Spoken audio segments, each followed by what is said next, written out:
Kasi! Ha? Mari na tabi. Oh my God. Kat, sabi ko baga, magkaturo kang amay. Pili nga, tadi ka nakapractice. Kasi cellphone mo. Anong na naman iyan? Kung magkaturo ka amay. Tatay, anong na naman iyan? Tayo na naman naganod ka. Duman daw, ako na kaya. Pala, duman. Narinig niya kasi. Ayun saan yan. Puro kapukahan na ng ibulay naman ng ano ah. Basta.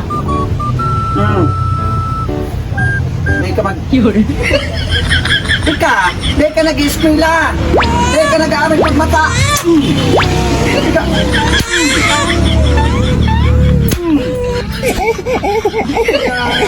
Ano ka pa kayaan? Ha?